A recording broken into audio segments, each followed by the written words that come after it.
Quick warning before we start, there are spoilers. Lots and lots of spoilers. This is pretty much all going to be spoilers, so if you haven't seen the Flux and you want to see it, then don't watch any further from here. But if you do want to keep watching, then yeah, just keep in mind this is going to be ruined for you.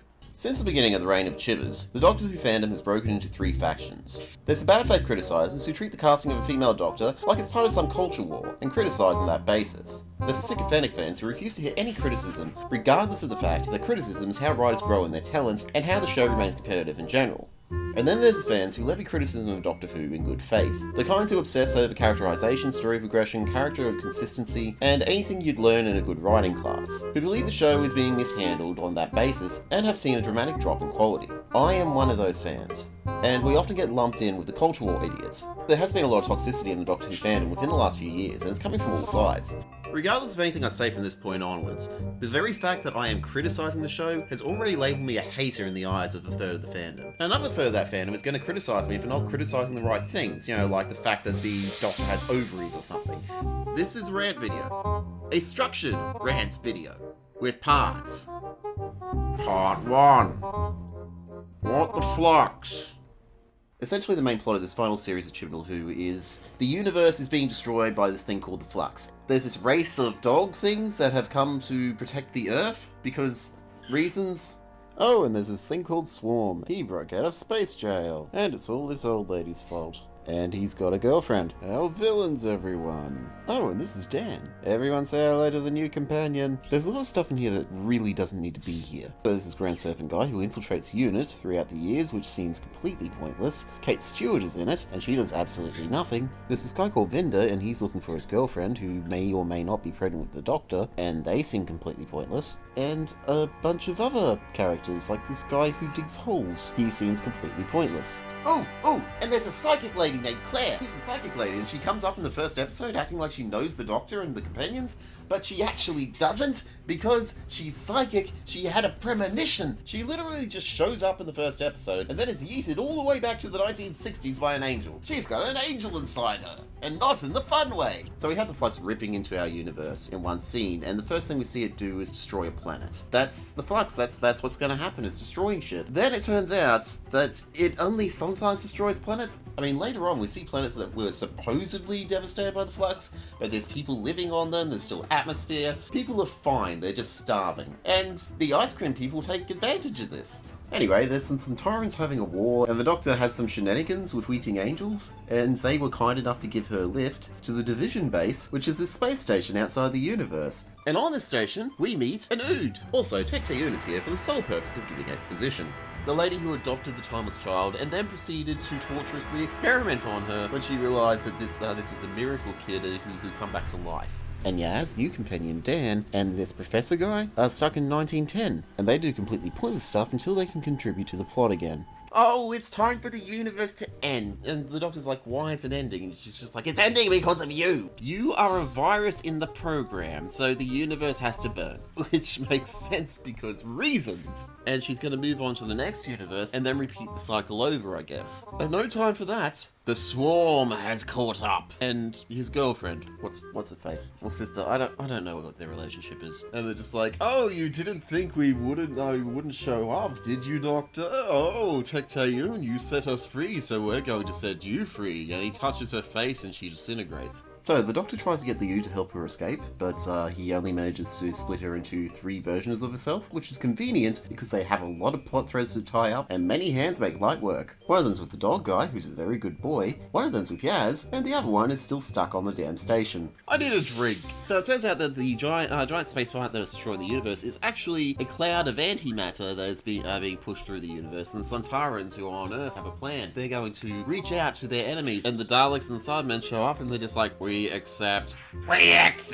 The Centaurans use them to absorb the wave of destruction heading towards the Earth. Then one of the fragments of the Doctor decides to use this thing called the Passenger. It's like this walking prison, basically, who sucks up people and they exist inside it in this infinite space. Meanwhile, the other fragment of the Doctor is with the bad guys. So then time disintegrates the baddies. Sparkly people are gone. Yay!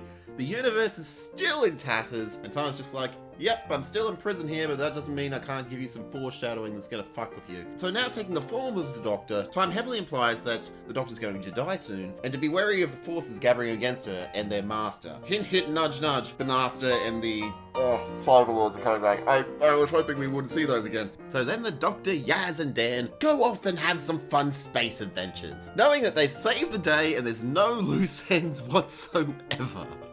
Part 2. The problem with fluxing. Whenever the word flux is brought up in Doctor Who, it's usually referencing something that's in flux, like the timeline is in flux, the future is undecided. So what it seemed to be alluding to from the beginning is that something is unhinged time and continuity is in chaos. And the thing is, they kind of allude to this in the series itself, but it's like they just lost confidence and replaced it with a giant space fart. It's either a giant wave of antimatter destroying the universe, or time has been unhinged and sent everything into chaos. You can't have both, especially when you only have 6 episodes to work with. A lot of the characters are completely pointless and don't really add anything to the story. Vinder and Bell, for example, they could have been cut from this story and very little would have changed. The Grand Serpent and all of his shenanigans with Unit, that could have been cut. Oh, he gets to help the Sontarans invade Earth again. That's nice. You could have just had the Sontarans invading Earth. Then there's that lady who had an angel in her. I mean, she could have been cut. Nothing lost. So much is underdeveloped, so much just doesn't need to be there. Let's talk about baddies. Do you like baddies? I like baddies. I like these baddies. They're not really that bad. In fact, I think they're kind of brilliant. I really wish that Swarm and Azure could have been developed. If they showed up in the first season of the Chibnal era, the second season, the third season, it would have been great to see these villains get developed over time and build the mystery of who they are and what their significance is to the Doctor. But instead, you only have 6 episodes to do this, and you have all this other stuff to develop as well. And there's such a great solution to this. Rather than having a new set of villains that you have to develop within 6 episodes, why not just replace them with a classic villain? Omega would have worked here, Morbius would have worked here. Give them a secret backstory with the Doctor and that'd be fine. Morbius especially would have worked here because part of the genesis of the Timeless Child idea was the Morbius Doctors. Let's talk about the Division. So the Division is a secret organisation for the sake of having a secret organisation. They don't really have a point. What do they do? It's about as bland as I find Illuminati conspiracy theories. There's nothing interesting about it, nefarious, it's just like, oh, why are they doing things? Control! But why do they want to control? Control! But what for? Control! They just get off on it, I guess. And then there's Tectayun, the adopted mother of the Doctor. I guess she served her purpose of delivering exposition? She just delivered a string of exposition, and then she was killed. And then we have to consider the repercussions of the flux. The whole idea of time being tethered and they freed time. That should have been the flux. It would have been a great concept, it would have explained away anything that changed in this episode, but instead there's this massive wave of antimatter devastation going across the universe. And then at the end of it, they hoover it up and everything is okay. Oh yeah, back to normal space adventure time. Let's go on space adventures.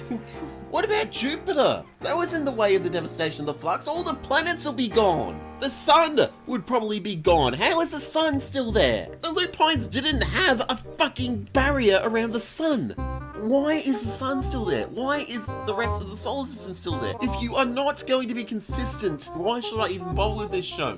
What happened? How did we get to this point? For the show to continue functioning the way it should, things need to go back to a status quo. The amount of devastation that happened on a universal level is astounding. You can't bounce back from this. If it was just a matter of time being broken, then you would just have to fix it and everything would go back to normal. With the way that they did it here, you have to contend with the fact that half of the universe was destroyed and the other half was devastated. And I know what you're thinking. Oh, you're just angry because you didn't get what you want. It turned out to be something that you didn't want. And how fucking dare you say something that is correct? Obviously, it's not what I wanted. It's not what anybody wanted. Okay, let's think about some positives. There were a few good episodes. I liked the War of the Sontarans. I'm disappointed it didn't have Rutans in it. The Angels episode was good.